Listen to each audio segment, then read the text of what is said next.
je vais partager le cours en même temps là, sur l'écran parce que c'est toujours plus simple à comprendre pour chaque élève quand je partage l'écran, que ce soit en formation CPF ou en cours particulier, etc. Donc là, alors il faudrait que j'aille du coup sur le cours fonction linéaire et affine, voilà, ici.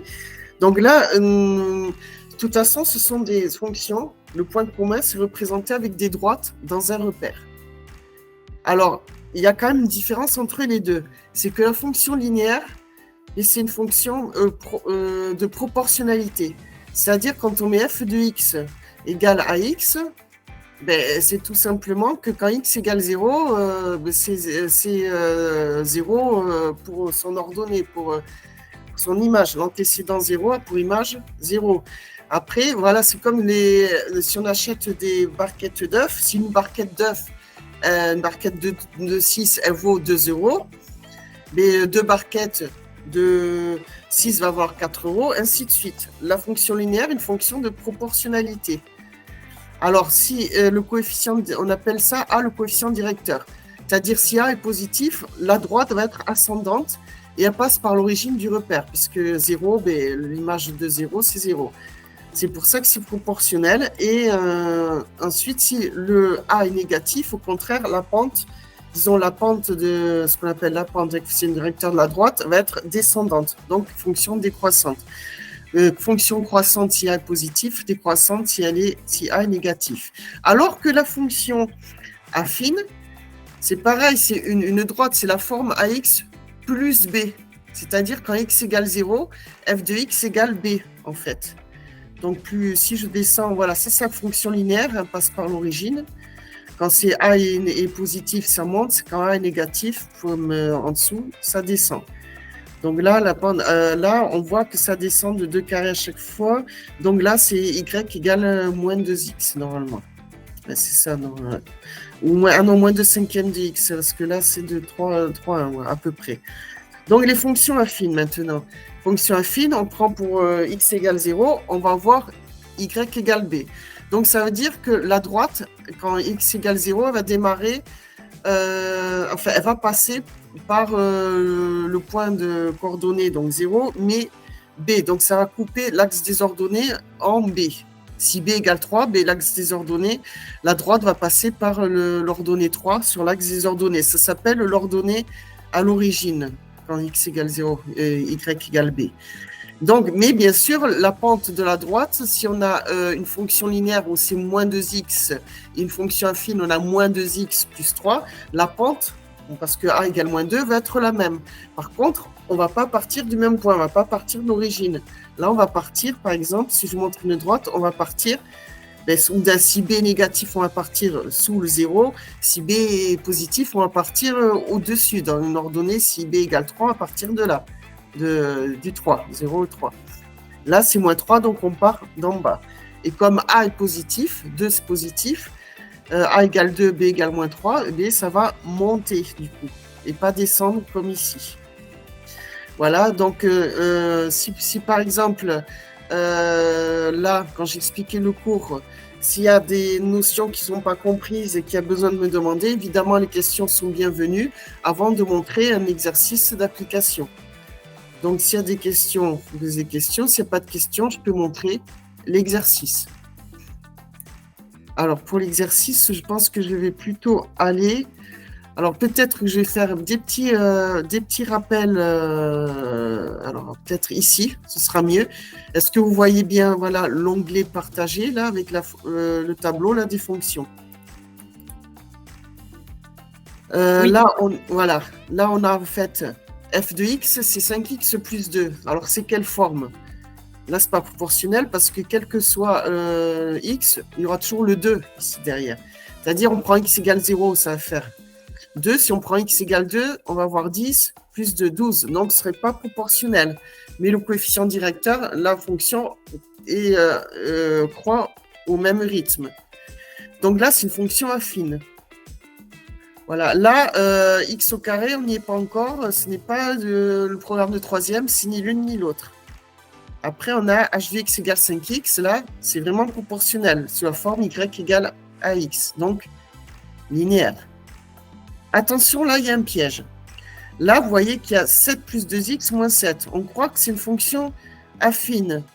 Mais non, c'est mieux que ça. Pourquoi? Parce que 7 moins 7, ça fait 0. Donc là, on a i de x égale 2x, donc linéaire. Là, pareil, 3x fois 5, eh bien, on multiplie 3 fois 5, 15. Donc 15x, c'est linéaire. Alors, il y a quelque chose qu'on n'a pas vu, c'est la fonction constante. La fonction constante, c'est quand il n'y a pas de x, c'est un nombre directement. Quel que soit x, c'est toujours constant. C'est-à-dire, c'est une droite qui est parallèle à l'axe des abscisses. On part de y égale 6, et x égale 0, et c'est parallèle du coup à l'axe des abscisses. Évidemment, toute fonction linéaire est une fonction affine. Linéaire, c'est une fonction affine particulière, on appelle ça. C'est comme quand on dit « Ah, le carré est un parallélogramme particulier ». Mais là, c'est pareil. Les fonctions linéaires sont incluses dans les fonctions affines. Les fonctions constantes sont incluses dans les fonctions affines. Parce que là, ça veut dire que A égale 0. 0x plus 6, ben voilà, ça fait 6. C'est ça qu'il faut retenir. Là, qu'est-ce qu'il y a? I de x, on développe. 6 fois 4, 10. 6 fois moins 2, moins 12. Donc 6 fois 4, 24, pardon. Et 6 fois moins 2, moins 12. Donc 24x moins 12, c'est affine. Là, qu'est-ce que vous diriez là? M de x, s'il y a 6x plus 5, moins 6x. Mais qu'est-ce qui se passe là? Les 6x s'annulent. Donc, fonction constante. Là, donc 5x fois 2x, ça n'irait pas, ça fait x carré, donc c'est ni l'un ni l'autre. Alors maintenant, ce qui me plairait bien, c'est de passer, que je montre rapidement, un exemple d'exercice que j'ai construit moi-même. Donc, exercice, c'est ce que passe les CAP de paysagiste. Il y a certains exercices de maths niveau 3e. Donc, je vais vous montrer cet exemple que j'ai écrit. Voilà, ici. Donc là, ici, en fait, qu'est-ce que j'ai fait? J'ai préparé un tableau avec, il y a deux fonctions. Il y a une formule sans abonnement, c'est-à-dire proportionnelle. Un jeune homme va à la salle de sport une fois par semaine, sauf pendant 4 semaines parce qu'il prend ses congés. Il y va 48 semaines, donc, dans l'année. Il y va 1 heure par semaine, ce qui fait 20 € de l'heure, donc c'est proportionnel. Il y a une autre formule où il prend un abonnement de 120 €, même s'il ne va pas à la salle de sport, il doit payer 120 € par an. Il a qu'à aller à la salle de sport, voilà, on va dire. Donc là, mais par contre, quand il y va, il paye que 12 € de l'heure s'il a payé l'abonnement. Alors, ce qui est intéressant de voir, c'est quand est-ce que ça devient plus intéressant de prendre l'abonnement.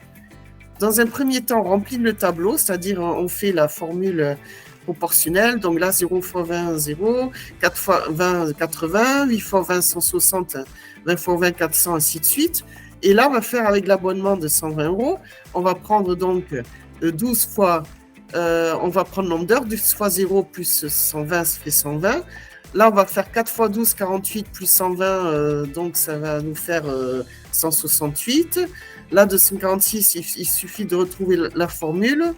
Mais c'est-à-dire, on enlève 120, il va nous rester 126. Si on enlève 120, ça nous fait 126. On divise par 12 et on divise par 12 et on retombe bien. Enfin, sur 8, enfin, on divise. Après, on divise par 8, il faut le multiplier par 20 à 160.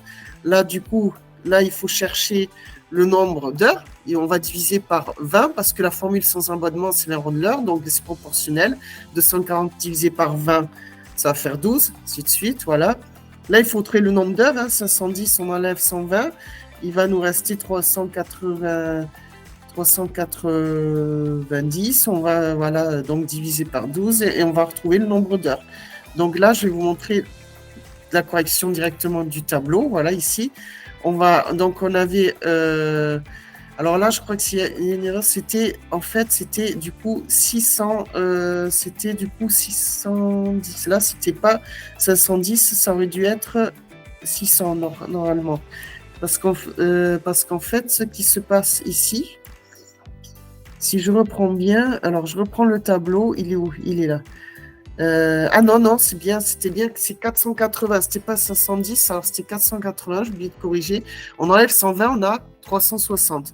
360 divisé voilà, par 12, on retrouve tombé sur 30 heures. Hein. J'ai mis le détail des calculs dans la correction. Et donc 30 fois 20 pour la formule sans abonnement, ça fait bien 600. Donc là, je dois corriger au-dessus, c'était 480. Voilà, autant pour moi. Voilà. Donc là, ici, on descend, j'ai fait le graphique. Alors, j'ai multiplié les calculs hein, pour retrouver ce qu'il y avait sur le tableau. Ensuite, donc, j'ai fait le graphique parce que j'ai mis le tableau sur Excel. Donc, sur Excel, les graphiques se font automatiquement quand on l'insère. Et là, ce qui est intéressant de voir, quand la formule, la droite verte passe en dessous de la droite bleue, c'est là où ça devient plus intéressant. Donc, ce qui est intéressant dans un premier temps, c'est graphiquement, regarder à partir de quand la formule avec l'abonnement devient plus intéressante. Et bien là, c'est à partir de 15 heures. 15 fois 20, ça fait bien 300 euros. 15 fois 12, voilà, plus c'est 120, on retombe sur 300. Donc là, c'est à partir de là que ça devient plus intéressant. Donc, il faut aller à la salle de sport plus de 15 heures dans l'année. Voilà la réponse qu'il faut avoir. Donc, par le calcul, évidemment, j'ai fait par une équation. Donc, j'ai fait 12x plus 120 doit être inférieur au niveau coût. Le coût doit être inférieur à la première formule, c'est ça, 20x. Donc, en passant 12x de l'autre côté, donc j'ai plus que 8x supérieur à 120. Donc, ensuite, je divise donc par 8. 120 divisé par 8, x, ça doit être bien supérieur à 15. Donc là, ce que j'ai fait graphiquement, je dois bien le prouver avec le calcul. C'est ça qui était important à faire. Donc là, graphiquement, on le voit bien. Bon, là, j'ai changé les unités, donc forcément, c'est pareil. Hein, ici, c'est 15 et là, on a 300. Là, je change les unités parce que normalement, j'ai mis le repère là. Alors, ça c'est l'ancien parce que j'ai un nouveau que j'ai recopié ailleurs. J'ai recopié sur une série d'exercices de mathématiques. Hein. Il n'y a pas que les fonctions affines et linéaires. Donc là, le but, c'est de comprendre la différence entre les fonctions proportionnelles et non proportionnelles, donc les différences fonctions linéaires et affines. Après, de savoir quel est le plus intéressant au niveau coût. Tant que veut un abonnement ou pas, hein, c'est très courant qu'on dise il faut prendre un abonnement, là, vous paierez moins cher, là, mais savoir si on va s'y tenir à l'engagement. C'est comme avec les cours particuliers, on peut faire des abonnements et puis faire payer des cours moins chers. C'est pareil. Et là, pareil. Donc, après, on trouve la solution graphiquement et ensuite par le calcul. Alors, s'il y a des choses un peu floues, des questions qui sont suspendues, des choses incomprises, il ne faut pas m'hésiter à poser les questions. Je laisse toujours, pendant chaque heure de cours, au moins 10 bonnes minutes, voire un quart d'heure à l'élève pour poser les questions. Voilà, donc là pour le chapitre, pour les fonctions linéaires et affines. S'il n'y a pas d'autres questions.